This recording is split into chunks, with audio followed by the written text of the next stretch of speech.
सोलह श्रृंगार कर लीजिए। मेहंदी आपको पहले दिन ही लगा लेनी है। एक चौकी लगाइए, चौकी के ऊपर लाल पीला वस्त्र आप बिछा सकते हैं या कोई भी शुभ कलर आप बिछा सकते हैं। और उसके बाद में थोड़े से गेहूं रख करके हम यहाँ पे करवा चौथ माई के फोटो कैलेंडर की स्थापना करते हैं चुनरी उड़ा करके।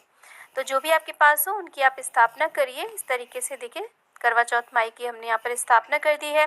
उसके बाद में एक करवा लिया जाता है, करवे के अंदर आप जल भर लीजिए। यदि आप 2 करवे लेते हैं तो एक करवे के अंदर जल भरा जाता है, दूसरे के अंदर आप ड्राई फ्रूट, मिठाई या फिर चावल भर सकते हैं, गेहूं भर सकते हैं, कोई भी ऐसी चीज़ जिसे हम खा सकें वो भरी जाती है। कहीं पर चिवड़ा भरा जाता है, मूंग मोट बाजरा भी कहीं कहीं पे भरा जाता है, तो दूसरे करवे में ये भरा जाता है। लेकिन एक करवा जल वाला जिससे हम चंद्रमा को अर्घ्य देते हैं वो कंपलसरी होता है। तो उसके गले में इस तरीके से आप मौली कलावा बांध दीजिए और इसमें जो छेद होता है पानी निकलने के लिए उसी को करवा कहा जाता है। जिसमें छेद होता है उसमें आप चाहें तो इस तरीके से गोवर्धन की जो कुशा घास की जो सीखें आती है ना वो लगा सकते हैं, नहीं तो आप ऐसे ही रख सकते हैं।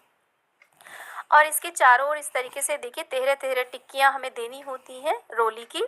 आप यहाँ पे स्वास्तिक भी बना सकते हैं, क्योंकि ये जो करवा ये डेकोरेटिव है, इस पर स्वास्तिक नहीं बना सकते हैं, तो इसलिए आप ज़रूर स्वास्तिक बनाइए अगर सिंपल आपका करवा है तो। उसके बाद में उसके ऊपर आप कुछ ना कुछ अवश्य रखिए। चीनी रख सकते हैं, चावल रख सकते हैं, गेहूँ रख सकते हैं या फिर कोई मिठाई रख सकते हैं, ड्राई फ्रूट रख सकते हैं, फल भी आप इसके ऊपर रख सकते हैं। सराई ढक्कन इसको ढक के ही रखा जाता है। इसके बाद में एक गिलास या एक कटोरी आप गेहूँ लीजिए। पुराने समय में तो ये बहुत सारे लिए जाते थे, जैसे कि 2.25 किलो, 5 किलो या 11 किलो।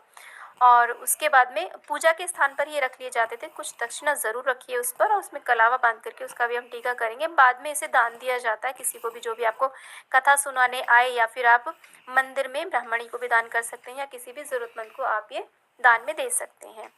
तो देखिए इस तरीके से हमने गेहूँ भी रख लिए हैं। अब थोड़े से गेहूँ यहाँ पर रखने के बाद में हम यहाँ पर एक धूप दीप की भी स्थापना करेंगे।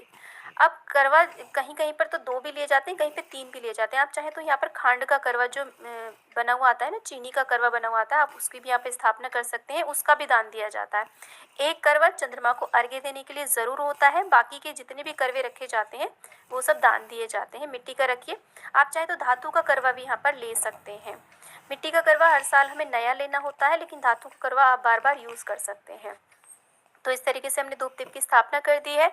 उसके बाद में हम देखिए जल का छींटा दे करके शुद्धिकरण कर लेंगे। अपने ऊपर भी जल का छींटा देंगे और भगवान जी के ऊपर, करवा चौथ मैया के ऊपर भी हम इस तरीके से छींटा देने के बाद में हम हाथ में अक्षत पुष्प लेकर के सभी देवी देवताओं का हम आवाहन करेंगे। अपने व्रत पूजन का हम संकल्प लेंगे। अब ये जो पूजन है ये हमें दोपहर के समय करना होता है। आप चाहें तो शाम के समय अगर आपके यहाँ कथा सुनी जाती है तब आप कर सकते हैं। कथा सुनने से पहले हमें ये पूजन करना होता है। तो सभी का आह्वान करने के बाद में हम प्रार्थना करेंगे सभी से। और ये जो पूजन होता है मुख्य रूप से गणेश जी का पूजन होता है, क्योंकि जो चतुर्थी तिथि होती है वो गणेश जी को समर्पित होती है। तो इसमें गणेश जी का विशेष रूप से पूजन किया जाता है। तो गणेश जी को हम देखिए टीका करेंगे, अक्षत अर्पित करेंगे, रोली अर्पित करेंगे यहाँ पर। और गणेश जी की प्रिय दूर्वा और गुड़हल का पुष्प मिल जाता है तो वो आप अर्पित करिए, नहीं तो मैं आप देखिए गुलाब का पुष्प अर्पित कर रही हूँ। तो विशेष रूप से गणेश जी का पूजन हमें अवश्य करना है। और गणेश जी मेरे फोटो में है इसलिए मैंने अलग से स्थापना नहीं करी है, नहीं तो आपको अलग से स्थापना इनकी करनी चाहिए। धूप दीप हम दिखा देंगे, वस्त्र रूपी मौली अर्पित कर दी है।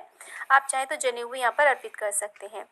इसके बाद में हम करवा चौथ मैया का पूजन करते हैं। करवा चौथ माई जो है वो तिथि का हम पूजन करते हैं। जो करवा चौथ जो तिथि है चौथ, उसका नाम है करवा, तो हम करवा चौथ माई का पूजन करते हैं। इस दिन भोलेनाथ का भी पूजन किया जाता है, माता पार्वती का भी पूजन किया जाता है। तो आप चाहें तो शिव परिवार का पूरे विधि विधान से पूजन कर सकते हैं। शिवलिंग का आप अभिषेक भी कर सकते हैं। तो देखिए यहाँ पर फोटो में जितने भी हैं सूरज चांद, जितनी भी सुहागन स्त्रियां हैं, जितने भी इस चित्र में दिए गए ना, सभी को हम टीका करेंगे। और जो जल का करवा हमने भर के रखा है उसका भी टीका करेंगे। सभी का हम इस प्रकार से टीका करने के बाद में यहाँ पर हम पुष्प अर्पित कर देते हैं, जो भी आपके पास पुष्प उपलब्ध हो।